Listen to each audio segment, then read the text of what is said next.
Good morning and welcome to the meeting of the Growth and Regeneration Scrutiny Panel. Can I remind attendees that this meeting is being webcast and ask that mobile phones be put on silent. Before we move on to the formal agenda, I would like to ask that we do a round of introductions. So I'm Councillor Amin, I'm the Chair. Councillor Harry McCarthy from Corn Valley Ward. Councillor Alison Munro, Almonbury Ward. John Milner, Co-opty.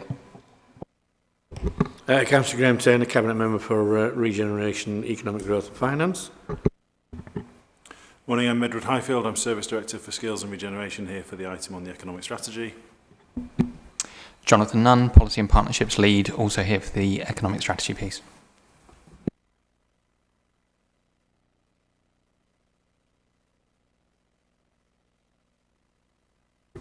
I'm Jenny Bryce-Chan, Governance Officer. I believe we have a member of the public here. Like to just introduce yourself? Yep, I'm Andrew Wilson. I'm going to ask a public question. Thank you. Can I ask the Governance Officer if there have been any apologies for the meeting?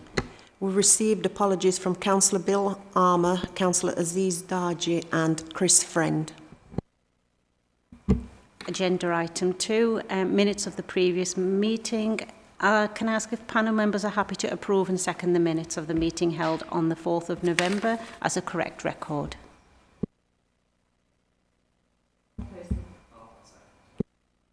Thank you. Agenda item 3, declarations of interest. Do we have any members have any interest to declare?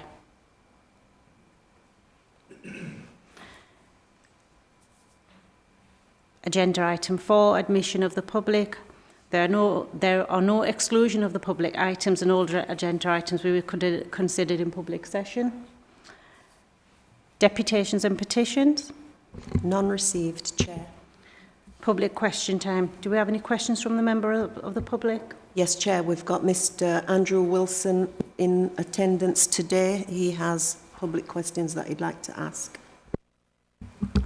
Would you like to ask your questions? Yes, do you want me to do that now? Okay, great. Thank you very much for your time, everyone. First question, and then I think this one will have to have a follow-up question. So I'd like to know, what is the curatorial process and criteria by which the empty shop units on the piazza are allocated to arts and community organisations? Officers, please respond. Yep, okay. Right, hi Mr Wilson. So I'm Edward Highfield, I'm Service Director. So I've gathered responses from other officers who aren't here today, so I'll read out their answer if that's okay. And in a number of my answers, I will talk about pre-2024 and post-January 2024, because please bear in mind that arrangements for the meanwhile spaces has changed in January 2024, so I'll answer it in kind of both ways if that's okay. So pre-2024, the Council managed 16 meanwhile spaces on the piazza for pop-ups and temporary use. These were offered at no cost, and the initiative was branded, as you know, as Temporary, a partnership between Kirklees Council, the University and others. Since January 2024, to date, 6 units are let on a time-limited leasing arrangement where tenants are responsible for utility charges, business rates, bid levy and a percentage of rental charges. The emphasis of the Temporary brand has been reduced as a result. In terms of your question, in terms of the curatorial process and criteria, before 2024, the Council's creative development team had an application process for those interested in using the meanwhile space. As long as applicants were delivering creative activities that engaged with the public, were considered non-offensive, held their own public liability insurance and agreed to our terms and conditions, then they would be able to utilise the spaces. Post-2024, in order to be considered for a temporary leasing arrangement, we have met with each organisation who have shown an interest.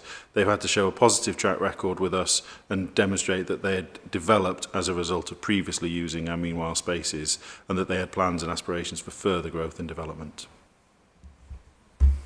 Thank you. Do you have a supplementary? Yes, I do.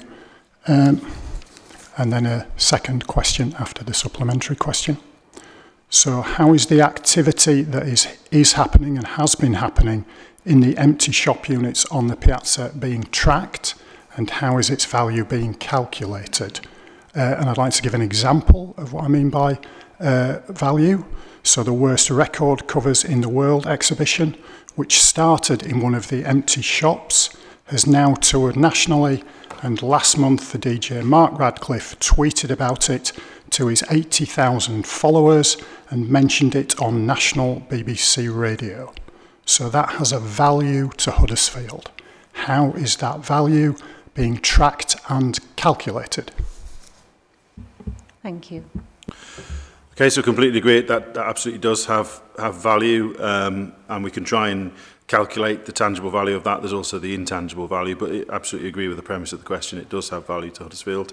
So pre-2024, to track activities, the creative development team had a booking schedule that monitored space allocations and uses. That allowed us to have the data and the management information to be able to try and assess things like impact. So, for example, we know that 209 creative industry businesses, academics, third sector organisations, festivals and students have benefited from the use of these meanwhile spaces.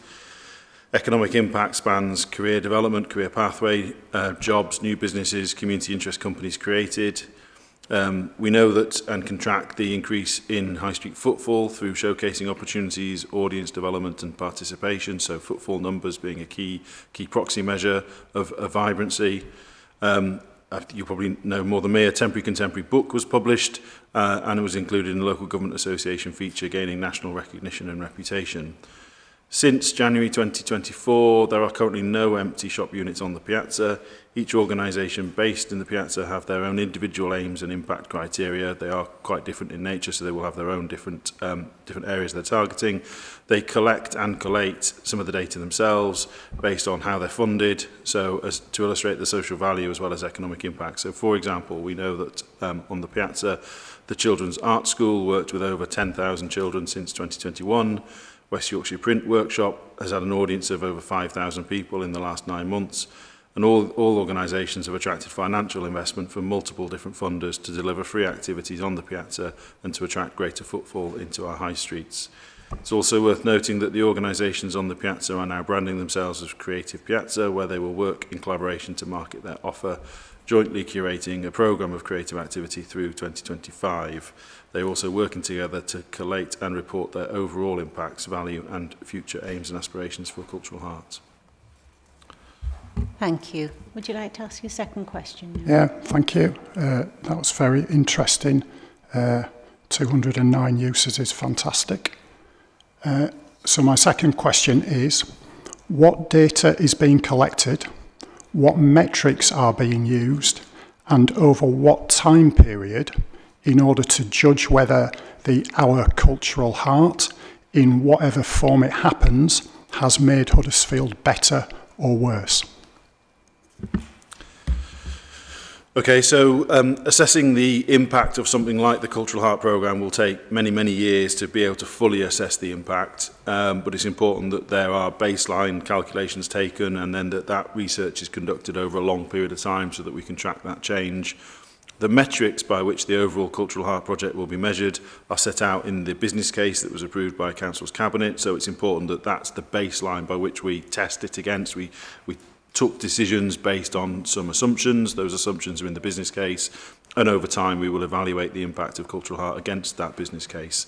That will look at things like overall economic impact, visitor numbers, a number of overnight stays, new jobs created, the overall size of the creative industry sector. Evaluation of the entire project will take time. As I've said, it will take place over a number of years given the size and scale of the project and the time it will take for benefits to be realised. Thank you. Supplementary? Yeah, so a number of years, you mean 3 years after, 20 years after? These are 20-year type decisions, these.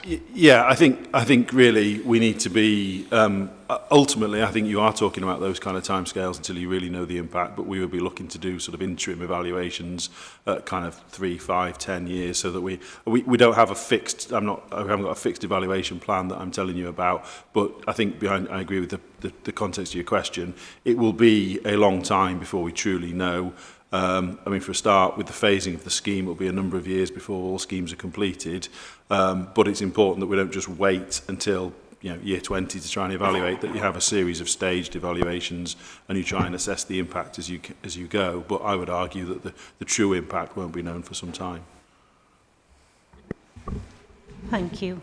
Normally we don't allow more than two No, it's questions, fine. but there is some time, so I'm going to allow you to ask the third question if officers are okay to answer that.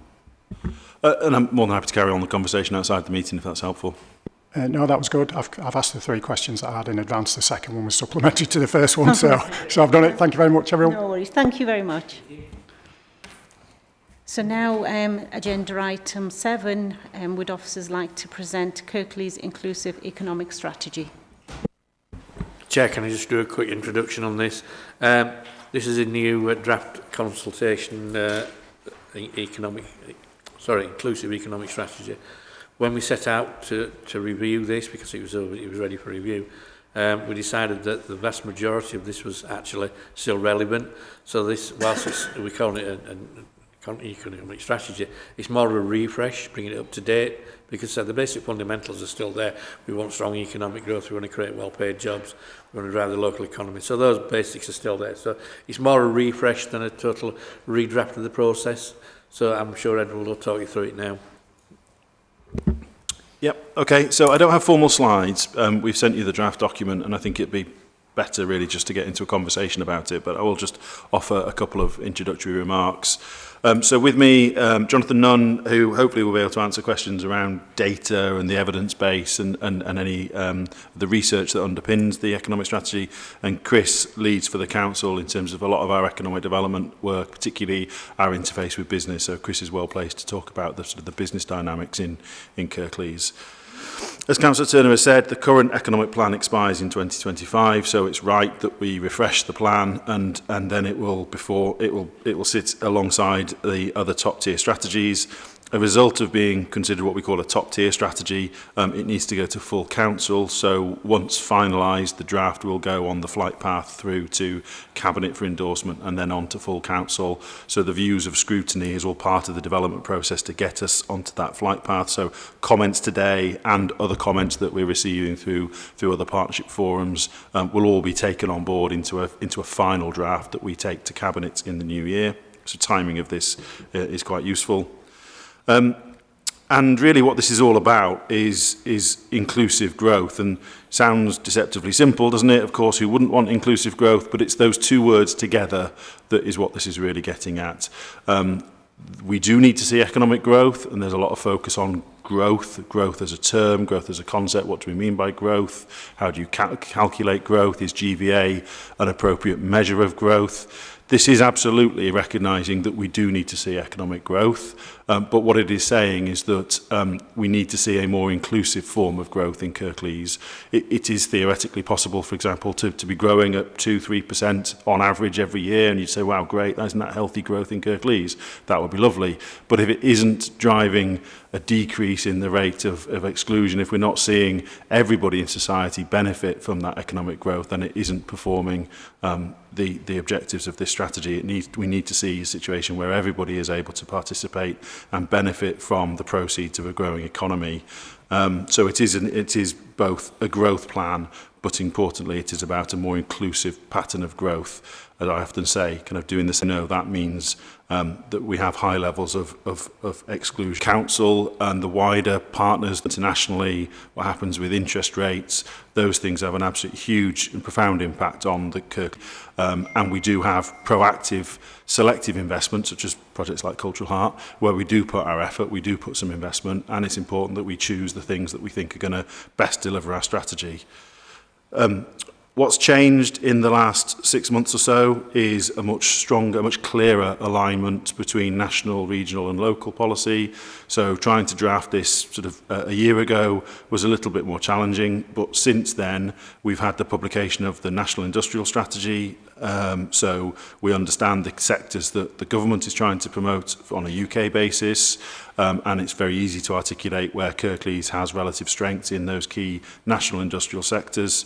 The West Yorkshire level, through the West Yorkshire Mayor Tracy Brabin, have been working on a local growth plan, and again this strategy then for Kirklees is about trying to articulate what our vision and strategy is for Kirklees and how it fits into, how it contributes to both the West Yorkshire and the national policy. So that alignment really, I would say vertical alignment, top to bottom from national, regional and local is much, much clearer now and hopefully makes some sort of coherent sense. And lastly, I'll just comment on the structure of the document and then perhaps throw it open for questions. There's a couple of kind of organising principles of the document. The first is a well-established one in Kirklees around place, people and partners. So when we talk about people, clearly that's around our employment skills activity, helping people be able to participate in and benefit from a growing economy. So anything that affects people either out of work or in work, or the skills that an employer needs to grow their business. So obviously a very strong section on people. Place would capture a lot of our regeneration ambitions, our connectivity priorities, our environmental activities, and a lot of things that affect the place of Kirklees. And then under partners, obviously the majority of that section is spent on businesses, because when we talk about partners, business or an economic strategy is absolutely critical. There are clearly other partners around, such as the university, that are really, really important. But that section is largely about business and how we as a council and other agencies can try and create an environment where it's a bit easier to start, grow or locate into Kirklees, to start, grow or start a new business. So that's the basic structure of the document, and then within that we've got a series of objectives around productivity, inclusion and sustainability, and again those are just words but they are so important. Productivity is because we have a productivity challenge in Kirklees like the rest of the region and probably like the rest of the UK. We know that Kirklees lags regional averages on productivity. We know that the region lags national averages on productivity. We also know that the nation probably lags other European and international benchmarks on productivity. And there's a bit of a debate about whether productivity is a right term for this. Some people feel it's a bit abstract or a bit kind of cold. I think the point we make is that productivity drives people's wages. This is about how much money you take home at the end of the week. If we were to match national averages on productivity, every full-time worker would have an extra £70 a week in their pocket. So if we can understand for a family what that might mean if we were to have a more productive economy. So yes, it is an economic term, but it is fundamentally about the wages that somebody is able to command. We need to see businesses in Kirklees become more productive, whether that's through investment in technology, plant and machinery, process, leadership and management, whatever it might be, so that we have more sustainable businesses that are going to be here and be profitable in years to come to provide good quality jobs. So productivity is really, really important. Inclusion, for the reason I've said really, we need to make sure that everybody in society is able to benefit from and contribute to a growing economy. Growth on its own is not enough. I would say growth is an enabler. I would say trying to achieve some of the wider outcomes that we care about in Kirklees is challenging in a growing economy. I would argue it's going to be nigh on impossible if you're not in a growing economy. So creating growth, but making sure it is a more inclusive form of growth is absolutely central. And then sustainability, clearly one of the big changes in this refresh compared to previous strategies is the emphasis that we would give on the climate emergency and sustainability. And what we're trying to say here by these three linked objectives is that we've got to start putting our proactive effort and resources into something that tackles all three at the same time. So it's not good enough to do something that might really, really, really tick the productivity box, for example, but if it's not helping sustainability and it's driving against inclusion, then we shouldn't be doing it. We need to be putting our proactive effort and resources into things that are in that sort of that middle of that Venn diagram that contribute to at least two, if not all three of those contributions. So it's meant to be more than just a nice set of objectives. It's meant to be more about a commissioning basis and a framework by which we would select. We don't have loads of resources, we don't control the economy, but hopefully there will be more opportunities in the future to bid for money and to deliver programmes. And what we will use is that targeting strategy of productivity, inclusion and sustainability to shape and influence the sorts of things we want to do as a council going forward with our partners, and try and deliver things that hit at least two or hopefully all three of those at the same time. Because I go back to the central theme, if we keep doing things that might, say for example, land on one of them but not the others, then we are not going to see the outcomes that we want to see in Kirklees change over time. So I'll leave it there. Hopefully that gives you a sense of what the strategy is trying to achieve. It is just a strategy. There's clearly action plans and delivery plans that would sit beneath it, but it is an important articulation of the vision of what we want to see in Kirklees and the framework by which we will try and get there. Thank you. Thank you. I'm actually just going to kick off with my first question. So how is the effectiveness of the current strategy measured? I can appreciate it might be difficult, but do we have some benchmarks? Yeah, so it's really hard. I would talk, when I talk about assessing the impact of strategies or the economy, I think we calculate things or we measure things at two levels. The first one would be around outcomes of the economy. The second one would be about outputs of our work. And there isn't always a golden thread between the two. So what I mean by that is clearly we track all the big economic indices. So we can tell you, average wages, average GVA per worker, skills levels. So there is a sort of an economic analysis that sits behind this that we can go into specifics that we would track for Kirklees generally. And then beneath that, we also can tell you the outputs of our projects and programs. So where we do something through Chris's team, for example, we report on how much we've spent and what it's led to. But so, for example, we could tell you how many businesses we've supported, how many of those businesses are still trading in 3 and 5 years' time, and we can tell you about the GVA levels of Kirklees as a whole. What it's much harder to do is tell you what the effect of one is on the other. So of the businesses we've supported, what contribution to the overall Kirklees GVA they made is much harder to track because the economy is a big unwieldy beast, really. So we do track the macro level indices for the economy, and we track the activity that we deliver as a council, and we report on that on a regular basis. But I think the overall conclusion I would say is that the Kirklees economy is growing. There's a lot of positives about the Kirklees economy. However, number one, everywhere else is improving too. So if we want to close the gap with national and regional averages, we've got to be going 1-2% better than everywhere else year on year in order to close that gap.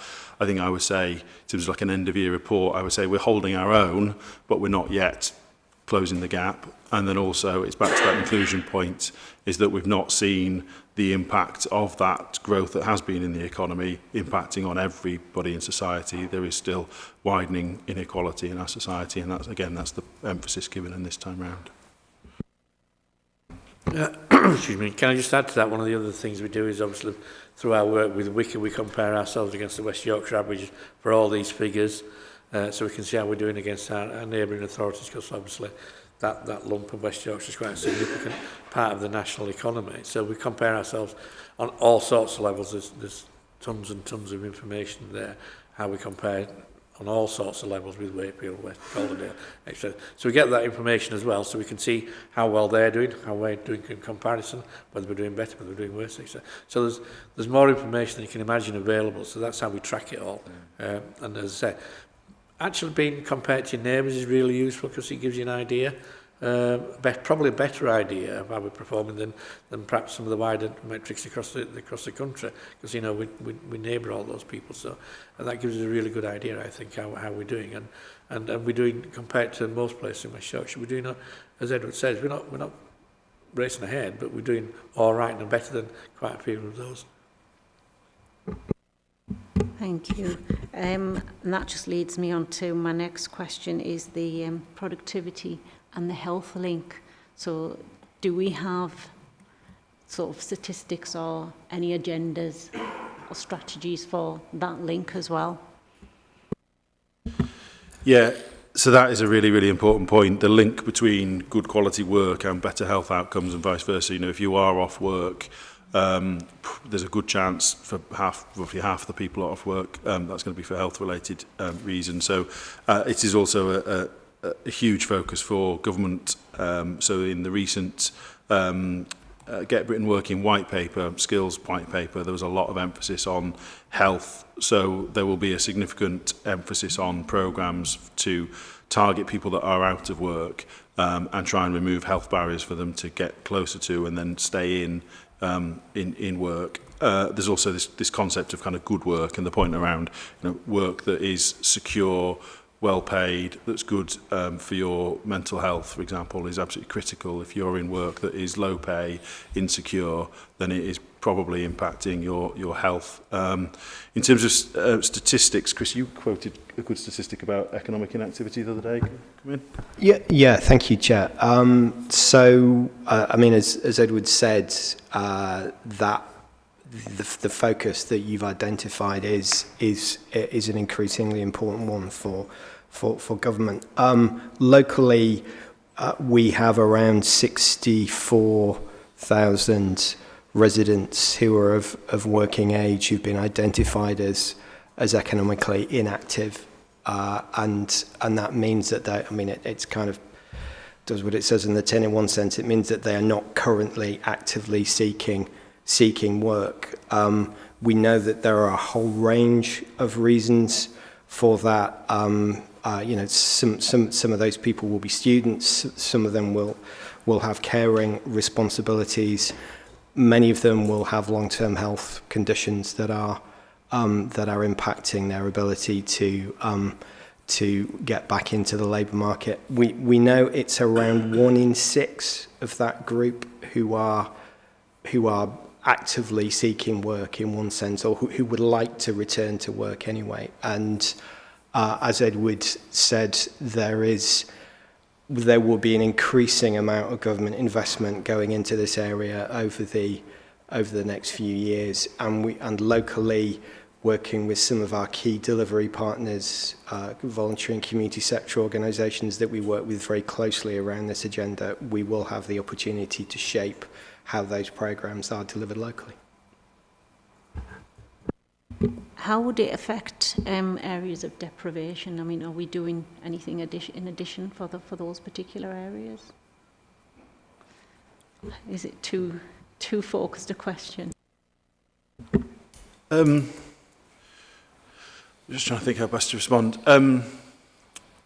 So a lot of the new programmes that are being talked about aren't in place yet. As Chris has said, we're sort of shaping that. But I would say it's going to be, it's going to be focused on individuals rather than on geographies. But I would think there's a very, very strong correlation between areas of deprivation and areas of poor health and economic inactivity. So I think you would see over time, you would see a significant focus of those additional resources in areas of deprivation, but it would be through programmes that perhaps delivered by the voluntary community sector to support individuals rather than sort of area geographically defined sources of funding. But I think that link between poor health, economic exclusion and areas of deprivation, I think that's pretty solid, isn't it? Thank you. Thank you very much, Chair. So I just wondered if are you anticipating any problems with this strategy? With this strategy actually being effective? Can you see any areas where it may not be effective? Second question: you talk about supporting employers to develop their workforce, particularly through higher level apprenticeships as well as skills and training. So how are you going to do that? Presumably there's a cost for the employer. National insurance has just gone up for them as well. So, I'm just querying how that's going to work. What type of green skills and training will be available? Will it be for example, retrofitting buildings that we're going to need for 2050? And finally, are you doing anything about trying to about the retention of students from Huddersfield University? Working with them, working with the university, leasing out Kirklees buildings for graduates to set up startups, that kind of thing. If you could just talk me through that would be great. Thanks.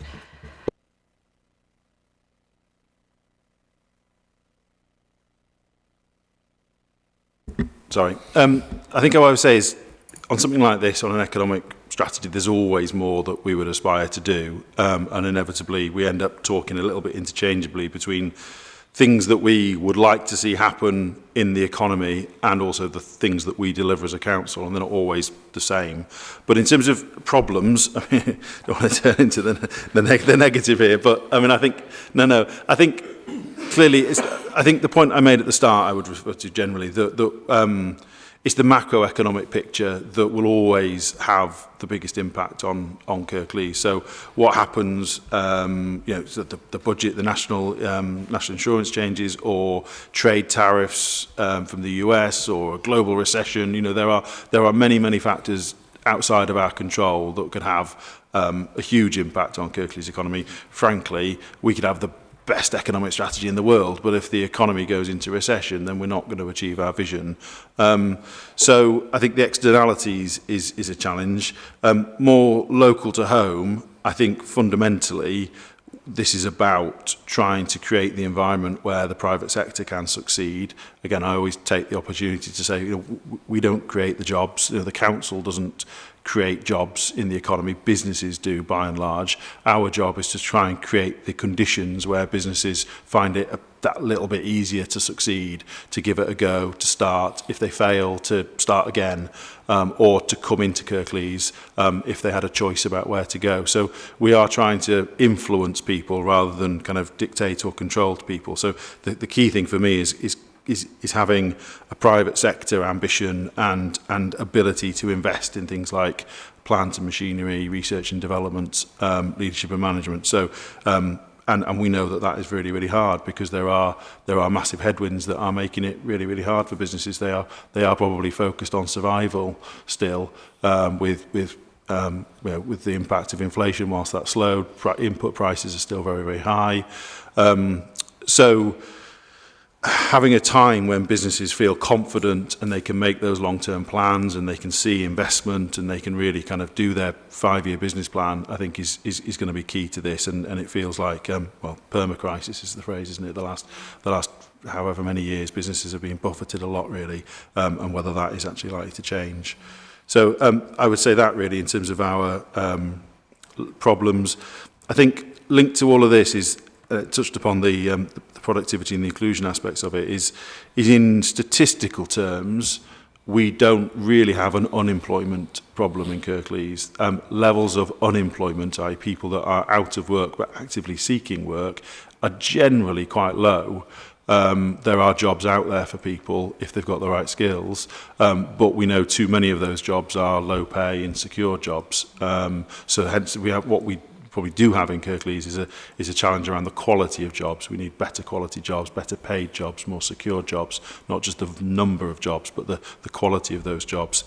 And then back to the health point, what we do have is 64,000 residents of working age that are economically inactive, some for good reasons, some through choice. So it's not about all of those into work, but for those that can and those that are able to and those that want to, having the opportunity to work with them over a long period of time, so that if they are currently economically inactive but they would like to work, then that there is support there. I think Chris said 1 in 6, so that's roughly 10,000 people. That's a lot of people.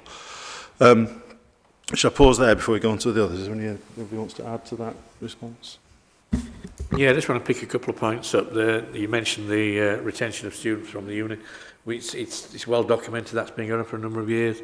We work very closely with the university and I constantly have conversation around how we retain those students. And we're doing everything we can, really working with, as I said, with the university to try and do that.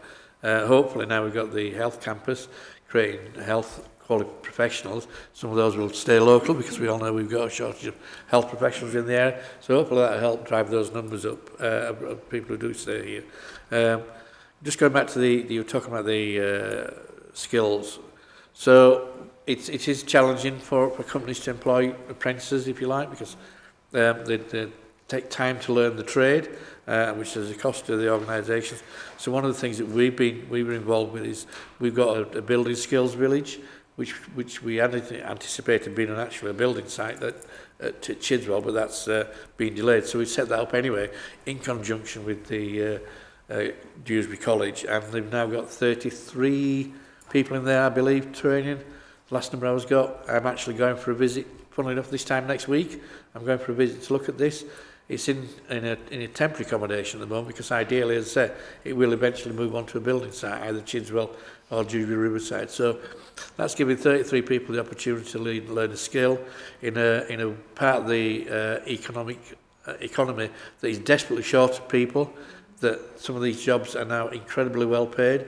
If you're a good brickie, you can literally write your own money every day. If you're on day rates, they get incredibly well paid. So we hopefully get 33 people plus back into an industry that is looking for people that is well paid. So that's a real positive, I think, and I'm really looking forward to going and having a look around next Monday morning. Can I, a couple of other comments. So high level skills, just what I would just add, responding to, employer responsive skills is really kind of the holy grail, so that the skills system is much more oriented around what an employer wants rather than what the skills providers can provide and where the money flows. What we are seeing, and Kirklees is, I think, quite ahead of the pack here, is around sort of shorter, sharper in-work training. So perhaps what are called boot camps. So skills boot camps is some funding that's come through the council from the combined authority. And touch wood, to date, the evaluation is really positive. It's going really well. We're sort of delivering more in Kirklees than other parts of the region. And that's in response to employers saying something like an apprenticeship is a really big commitment. And they're not sure whether they can sustain it. They don't want to do it half-heartedly. They wouldn't want to do it if they weren't sure they could sustain that apprenticeship and hopefully employment at the end of it. A boot camp is a much more kind of bite-size, chunked down version. The college and people like the Textile Centre of Excellence are delivering some really impactful in-work support through the skills boot camp. So I think we'll see a complementary, so not instead of, but as well as the more traditional forms of in-work support. But I think we'll see more of those shorter, sharper in-work interventions come through, because that's what employers are telling us they find really, really useful. Green skills is probably an area where we need to see more, back to that kind of Venn diagram of productivity, sustainability, inclusion. That's the sort of intervention that I would argue does sit in the middle of those three things. If we can get the right people on the programs, one of the best things you could do for a business's productivity is help with their sustainability and energy efficiency, and it would deliver good quality training and a sustainable employment. There is a bit of a challenge there, because skills funding often follows the learner. So we've got to stimulate demand in businesses. When businesses are saying that's what they want, the training providers will deliver it. But at the moment, we're sort of from a policy point of view saying green jobs, green skills, retrofit, we need to be delivering more. But at the moment, there isn't loads of demand out there. So we've got to stimulate that demand so that it can be joined up with supply.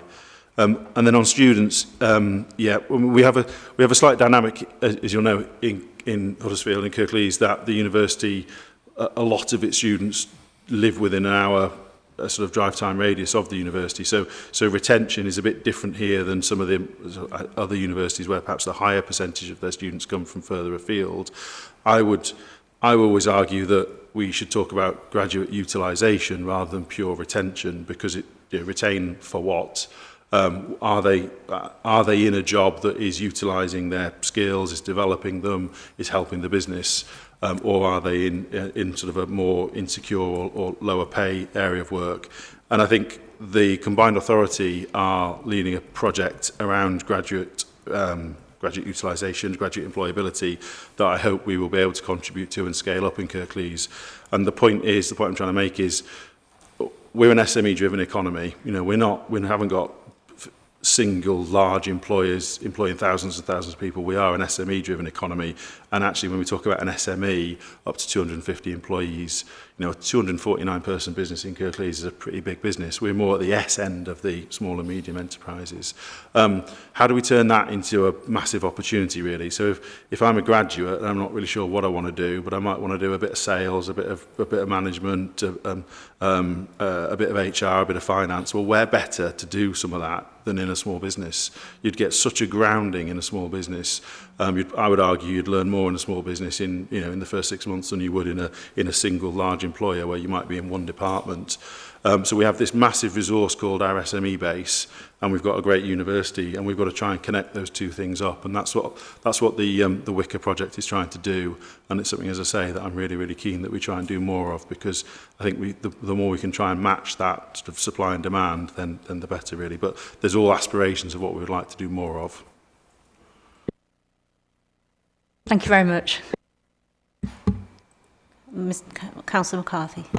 Thanks, Chair. I think following on from a lot of what Councillor Amin said, sort of what do we envisage doing differently as a result of this strategy being introduced that we don't currently do? We get a lot of, I've sat through a lot of strategies in scrutiny meetings over the time. I guess it's sort of, sometimes it can be a bit sort of, I think the strategy's got a really good diagnosis of what the problems are in Kirklees. It's got a really good prescription in terms of what the kind of the broader things we need to be doing to improve them. We're actually kind of, you know, what is this actually going to do differently to what we currently do and change to kind of help deal with those issues? So yeah, quite a broad-based question, but yeah. No, I mean, it's fundamental, isn't it? I think that, I suppose the elephant in the room here is that resourcing-wise, our levels of resourcing are obviously constrained. We're not in a world where there's loads of money for economic development from the council or from anywhere else. That's not to say there isn't anything. We still have meaningful programmes, and we have aspirations that there'll be more in years to come. I think really the heart of this for me is what happens next. So I'll go back to what I've said before around the activity that we commission in future has got to explicitly do more for inclusion and sustainability than it has in the past. So the example around green skills, for example, you know, what we choose to commission from this point forward, when there is a call for proposals, when there is a funding round, when we make bids for external funding, what we bid for and how we deliver it, I think is where there's got to be a change.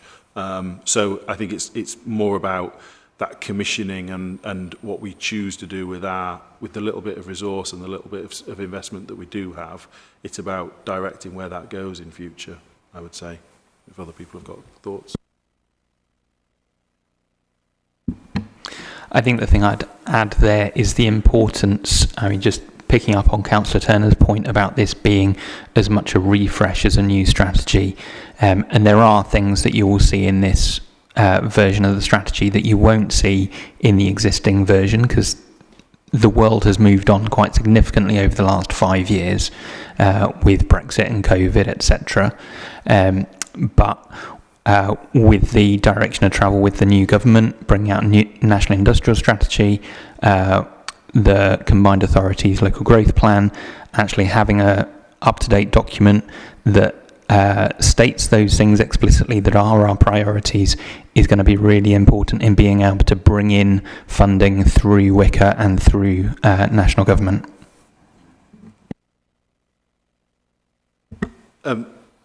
Again, it's a bit more of an aspiration because it's not fully resourced at the moment. But again, one thing that I hope we would do as a result of this strategy that would be a bit different and a bit new from what we've done previously is a greater focus on employee ownership models, social enterprise, cooperatives, working quite intensively with businesses that want to pursue those sorts of new models of ownership. As an addition to our, I would say, more traditional forms of business support programs, because we know there is appetite out there for things like employee ownership, and we know that they can make a big difference to the wages that people get paid, the conditions by people are employed. So I would love it again in future back to commissioning. When there is a call for proposals, when there is a funding opportunity, this strategy would drive us down a world where we bid for some money to do something much more intensively around things like employee ownership than we've done previously. I think just to add one more thing, if that's okay. Sorry, a bit loud. The other, and it was touched on. It was touched on earlier. I think the other really important aspect of this strategy is that very positive relationship that particularly a lot of my teams have, my business advisors have with you know, somewhere between 650 and 700 of our sort of largest employers, those kind of those SMEs that Edward was alluding to. As we've said, and you know, the last 5 years, there have been a succession of economic headwinds, but we have sustained and strengthened those relationships during that period, and what that does mean is that, you know, we do have a set of employers who, when, you know, economically things are working well for them and they're continuing to grow, they are very, very willing to work with us around other aspects of our agenda. So, you know, that might be working more closely with local voluntary sector organisations to make sure that their corporate social responsibility activity is really targeted and impacting locally. It might be working with us to create work placement right through to employment opportunities for some of the key groups that we want to support as a local authority, whether those are our care leavers, whether those are other economically inactive residents who might have long-term health challenges. So for me, you know, the other thing, and it's, you know, this is evolution, not revolution in that sense, but it's about continuing to leverage those relationships even more to make sure that our agendas are aligned. And I think we're in a very strong position to be able to do that. Councillor McCarthy from Supplementary. Yeah, I'm not sure it's supplementary exactly, but there's a few comments I'd like to make. Thanks for everyone's answers. I've got a few comments. One of them is kind of, again, directly following on from what Councillor Hammond said about how we measure these successes in the strategy. It's good diagnosis what the problems are, but our capacity to actually influence these things is not quite as large as we'd like it to be. And, you know, if the measure of success would be the percentage of working age adults who are economically inactive decreasing, you know, that's going to be really, really difficult for us to make a dent in that. And the success of what we do, how do we measure that much more realistically without at the same time just sort of, I suppose, rubber stamping with whatever we've done and saying it's been successful? Like, how do we properly kind of measure the success of, for example, our training schemes or so on, or the amount of support that we give to kind of alternative business models or so on? Another thing that I would say is it's really good to have a specific section in there about the rural economy. I represent most of the rural ward. I think Graham is also a largely rural ward.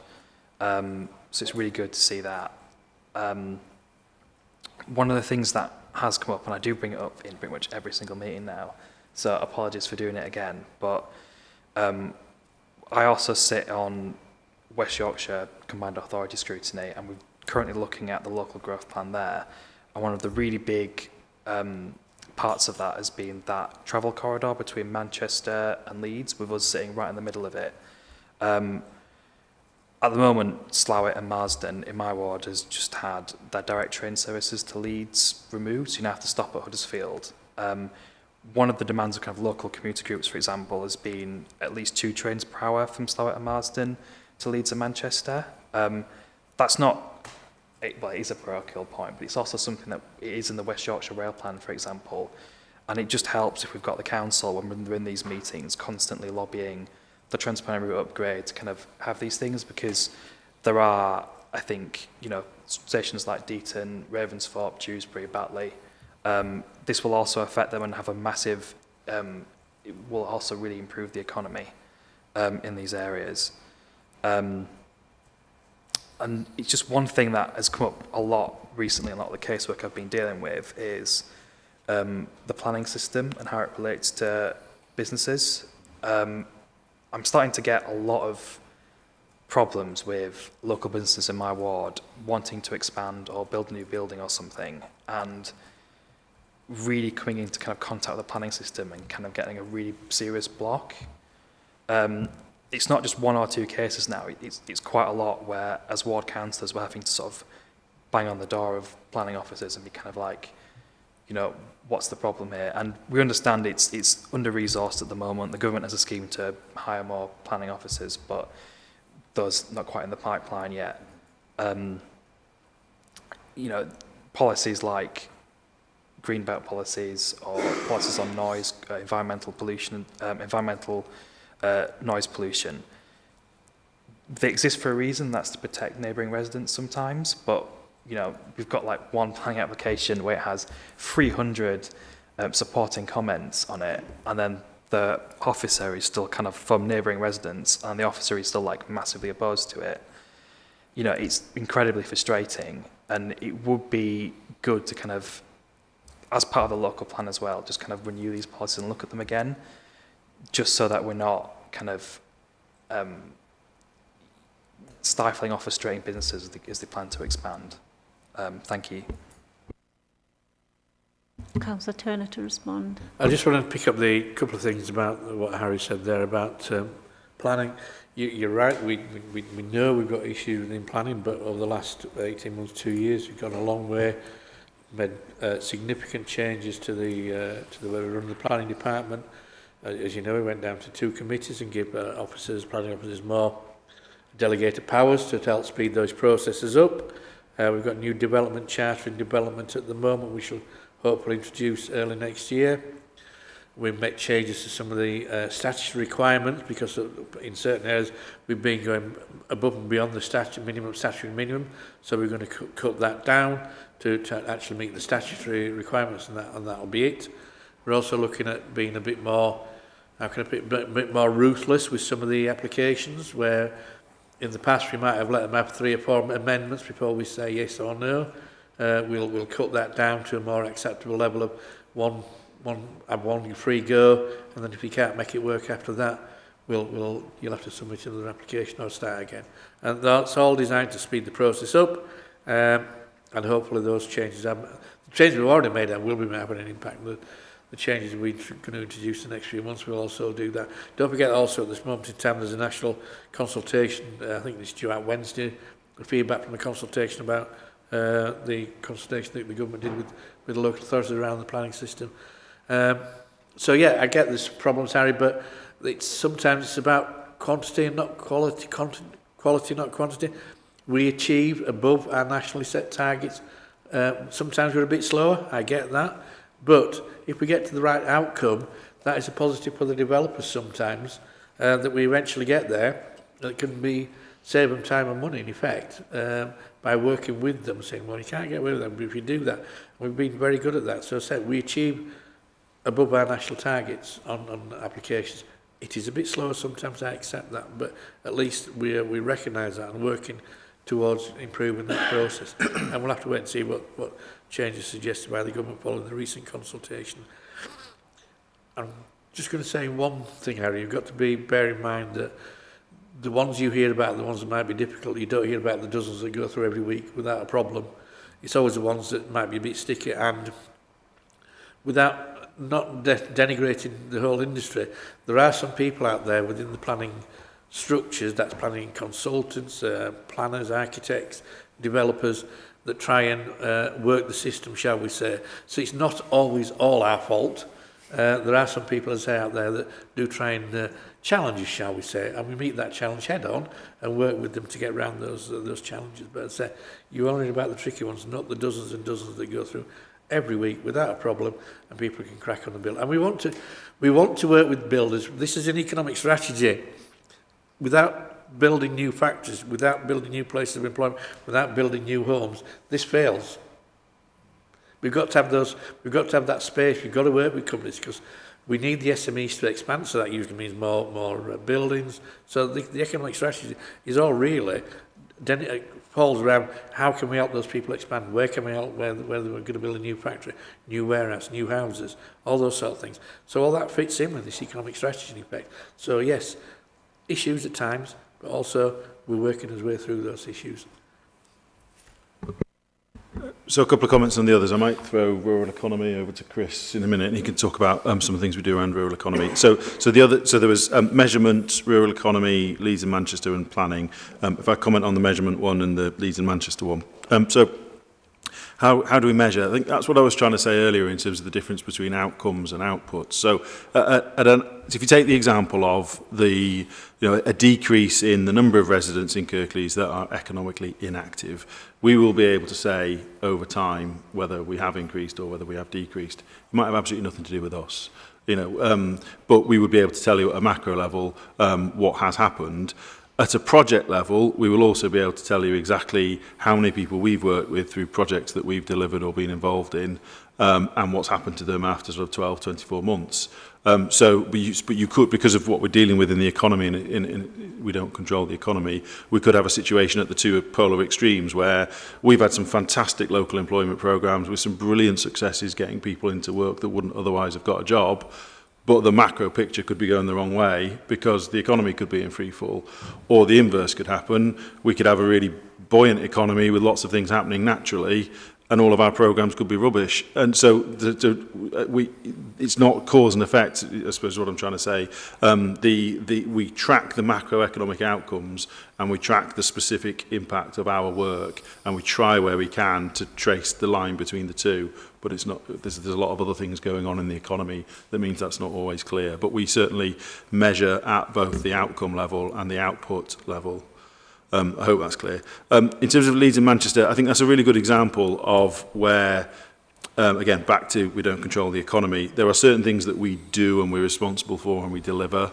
There are certain things that we can seek to influence, and there's other things that we might have a view on. But really, it's about commenting on what we would like to other people to achieve. And I think the example of the Leeds Manchester, the frequency, the reliability of train services is in that middle category of things that we can seek to influence. And I agree with, again, the premise of your question is the more we can speak as one, so that the likes of Wicker or Transport for the North, wherever it might be, receives the same message time and time again, the clearer and more consistent we can be in those things that residents tell us, then the more chance we've got of influencing other people. And then, Chris, is there any comments you want to make on rural economy? Yeah, thanks, Edward. I think probably a couple of things, and I think you alluded to it, Councillor, in your questions as well.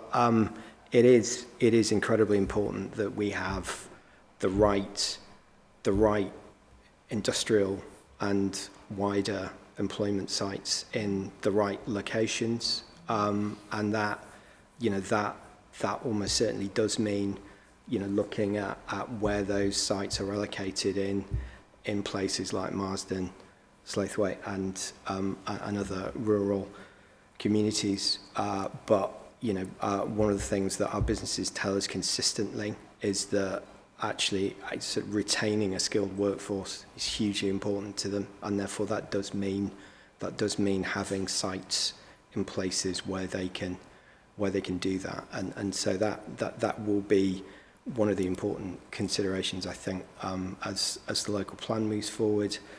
I think, secondly, the document does specifically reference the role of those local centres in terms of driving the economy as a whole, and we saw some very interesting things happening during the pandemic where actually we probably saw more of that kind of economic activity and spend retained in some of those local centres, rather than places like Huddersfield. So that again is important. How do we kind of sustain that, but attract people back to the urban centre of urban centres of Huddersfield and Dewsbury as well.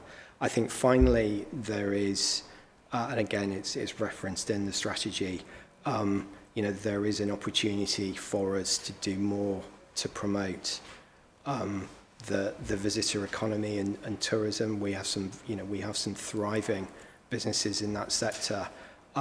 We would love to be able to do more to get behind them, to support the way that the district is promoted to visitors. Some of that is a little bit resource dependent, but I'm aware that there is a a tourism strategy that's kind of working its way through the process. That I should know, if you haven't already seen it at Scrutiny, I expect it will be on your agenda in due course. Can I just, excuse me, can I just add, you're right, Harry, about the trains. The problem being is I think I remember from last week, the week before, when they said that the recovery plan for Transpennine was going to take till 2027 before they're going to be back to where they want to be. And so you're right, it's not great, and it's not going to get any better soon by the looks. And we know we have a mayor who's keen on developing more public transport and a better public transport sector. But 2 years to improve an outcome is, to get to where you want to be, I think is a bit frustrating. But I accept it does take time to train drivers, and perhaps that's something that the train companies have not done in the past, and not had a succession plan of working out when people might retire and putting up training in. But you're right, it's a valuable link, and that link across the whole Pennines will, once it's finished, be an asset, and hopefully they will see sense and put more trains and stop at some of our outlying areas, because those are the areas that, as we develop the local plan, are probably ripe for some extra growth, because they'll be sat right in the train line. So hopefully there's some we can look to create some economic growth and extra jobs and homes along that corridor. And just going back to the planning, you mentioned that there was extra government for planning officers, and I think it was the last meeting, I don't know if you're here, I can't remember, where we said, or I said, it's fine giving us extra money, but it does take long, it takes a while to train these people because they are professionals. It takes a long time for them to get the experience. What I didn't want for an unforeseen circumstance was the government paying for the private consultants to come along and offer them 10 grand or more to go work for them while we as the taxpayers pay for their training. So we need to be careful, and I said this last time, we need to be careful how this money is handled and how we invest that money wisely. We're not just going to line the pockets of the consultants who will just come along and hoover these people up, which we all know, I'm looking at the planning officer, happens on a daily basis. So it's going to take a little while to sort the shortage of planning officers out. And don't forget, that's not just unique to Kirklees. I think every local authority, it's short planning officers, and even the planning inspector is short planning officers. So it is a problem, I get that, but it'll take a little while to sort out. But we are doing all we can. Do you have any further comments? Yes, they're not supplementary questions. They are definitely comments. So, thanks for that, everyone. Just quickly about some of the inclusion elements of this. I think it's the focus on productivity is absolutely right, and that's one way we can kind of raise living standards and raise wages. I think that's one way of raising it, and the government, for example, has its plan to make work pay as well, about actually kind of raising the minimum wage and so on. I mean, there's a lot of talk about businesses and so on. I don't know if there's possibly something there about working with trade unions, for example, in kind of driving up living standards. And also, a lot of trade unions, historically and currently, have done a lot in terms of skills and lifelong learning, and still are involved in that quite a lot. So I don't know if there's a role for them to play in that. And also regarding the cooperatives and social enterprises, it's, I think, pretty recognised across the board that there's a lot of, they tend to be concentrated in more affluent places, neighbourhoods that are more, in neighbourhoods that have less deprivation. For example, in my ward, the parts of it that are perhaps more affluent. I mean, I was at the AGM of Co-op Care Cone Valley, which I know you sit on the board of, Graham, but there's a lack of some of these places, some of these cooperatives and social enterprises in more deprived communities. So I don't know if there's something that we can do in recognising, kind of developing these in more deprived communities, because fundamentally those will be the places that often lack the social and economic capital to sort of try and build them up and develop them. So that is the final bit, Chair. Sorry. Thank you. Jonathan. Oh, right. Sorry, Jonathan. Back to Harry. I'm glad you're at the AGM. I couldn't go. I was elsewhere. You're right. I'm a director of that Corn Valley Cooperative Care, and it's a great model. The trouble is, it's really challenging. It is really challenging to develop these models, and I think one of the fundamentals is you need a significant amount of money to start them up with in the first place, because you not having that huge capital to call on. Like if you're a business, you'd have a working capital. Without, I think, having that substantial amount of money behind you to start with means you spend a lot of time virtually living, not quite, but virtually from hand to mouth. So it's really challenging for a cooperative to start up from scratch, which they did in Cornwall, and we're doing all right. But you know, we again, you know, we have to be careful of every penny, and sometimes that you have to. I was drifting a bit from possibly our values, because we can't. Perhaps we'd like to pay a bit more, perhaps we'd like to give a bit more travelling time, a bit more of the good things we would like to do with our employees, but we are hand-bound, we're bound by the finances of it. So I think cooperatives is a great idea, but I do think we need to look at how they're initially funded, and they need probably more money than they realise when they start up these organisations, because it takes a while to generate the income, it takes a while to get them established, and for users in some cases to understand what a cooperative model is. So that might be the challenge. It's a great idea, but we need to probably find some extra investment for them, for those who want to start them up. And that's another thing I think that's worth mentioning. It's not probably clear in these strategies. One of the problems we've got within the West Yorkshire area is, this has come through WICA, is we substantially don't get the level of investment, a capital investment, that the rest of the country does. We are massively underinvested, massively. So there's hardly any investment companies sat within West Yorkshire. So when somebody looking to invest, is an investment bank or whatever, they're not here. So we suffer from a lack of investment, and we could drive our productivity up if we had the same levels of investment as other parts of the country. I don't even mean London, but even some of the other parts. Obviously, London gets the lion's share, but if we had that level of investment, allowing people to invest in the company, invest in new technology, invest in training, we could get our productivity up. But there seems to be a lack of willingness on the investment banks and the venture capitalists to invest in West Yorkshire for some reason. And it is something that's very much on the radar of WICA, how we do that. Just to come in on the point about cooperatives and social enterprises, and particularly the link with deprived areas, I just point you towards the Business for Good West Yorkshire programme, which is currently in pilot, being run by third sector leaders Kirklees for the whole of West Yorkshire, and this is the partnership programme, including involvement of Cooperatives UK, School for Social Entrepreneurs at national level, as well as local players. And part of that programme includes a focus on deprived areas, but particularly being a pilot and recognising the need to demonstrate delivery of outcomes, but that actually starting co-ops and social enterprises in areas of deprivation is likely to take longer. There's therefore been a pragmatic balance between that focus and delivering on the numbers of outcomes required by the shared prosperity funding.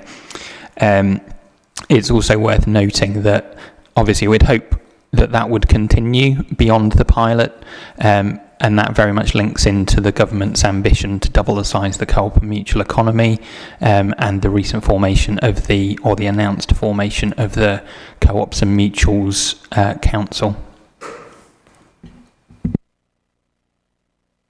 Thank you. Jonathan? Cheers, thanks, Chair. Do you measure any crossover between inclusivity and the exporting of labour? Is it that people leave the area to work because there aren't the certain types of jobs in this area, or is it purely they go to Leeds because they get more money? So I'll try and answer that, and then Jonathan might rescue me at the end. So I think, I was going to mention it in terms of the Leeds-Manchester connectivity point. I think what we're trying to say in this strategy is strike a balance between the locational advantages that Kirklees has versus the strength, as well as the strength of our local economy. So what I mean by that is the fact that we are halfway between two really strong economies is a huge asset. And when we talk to investors, The fact that we're halfway between Leeds and Manchester and a fraction of the price is often what they are interested in. It is a USP, and we shouldn't be shy about saying so. However, what we do currently see is that higher paid jobs, higher order occupations are often outside of Kirklees. So there is a trend that so there are generalisations, of course there are exceptions, but you see it in the data that there is a tendency that people that live in Kirklees but are in a higher order occupation might be going outside of Kirklees for that job. So they're earning in Leeds or Manchester, bringing it back locally. Nothing wrong with that. That is helping the vibrancy of local towns and local places. What we want to see, though, but then the same is true, that if you live in Kirklees and work in Kirklees, you are generally in a lower paid job.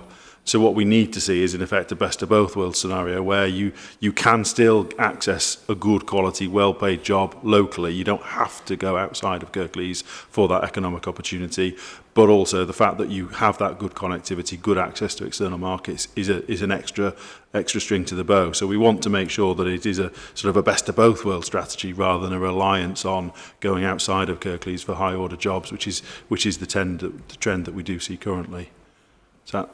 Does that answer you? Could I just ask another one? So overall, are we looking at our neighbours? Is there an ability for us to look at our neighbours' strategies as well, so we can offer something? We're not cookie cutting, because we're never going to compete with Manchester, Sheffield, Leeds to any extent. But is there an ability for us to then say, well, we can tailor it so we can adapt something that's slightly different? Yeah, so those conversations take place all the time, really. Obviously, we work with the West Yorkshire authorities on a much more regular basis, but we can and do look broader than that around Greater Manchester, Sheffield, as you've indicated. So, for example, the sectors and the National Industrial Strategy helps in terms of where we would say we've got something that's differentiated.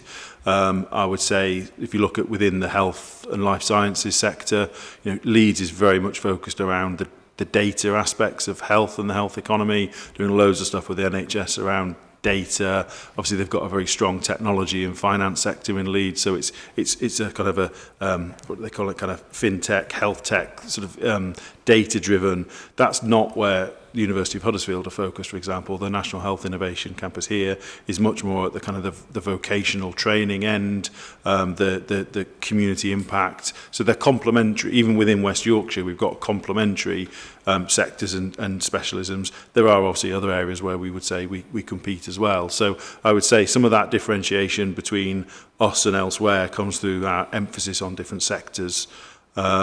And then it also does play into some of the transport and connectivity. So our transport strategy is also in the process of being refreshed. As part of that, we've had sessions with Greater Manchester. We'll, if we haven't already had it with South Yorkshire, to try and understand some of those physical connections and barriers. So, for example, there's a bit of a cliff edge in the pricing of rail tickets. So there's probably using the wrong words here, but in terms of the link into some of the places we were talking about earlier. If you're coming from Manchester towards Huddersfield, there is a point where the ticket price jumps exponentially. It's not a kind of a linear, the further you travel, the more your price goes up. It's flat, and then it leaps up, and then it flattens out again. In terms of the pricing and ticket scheduling is really odd and doesn't create an incentive to people commuting. So the distance travelled versus the barriers that the pricing strategy put in place is at odds. So those are the kind of issues that we have common interest in. That's an issue for Greater Manchester as much as it's an issue for us. So those are the sort of things we would talk to our surrounding authorities about. Do we have any further questions or comments? Thank you, officers and Councillor Turner, for your presentation and answering everyone's questions. We've now come to the end of the meeting. I would like to thank everyone for their attendance today, and just to remind panel members, the next meeting will be on the 20th of January next year. Thank you. We have actually got a session after this, so could just ask everyone to with your members with your laptops and paperless.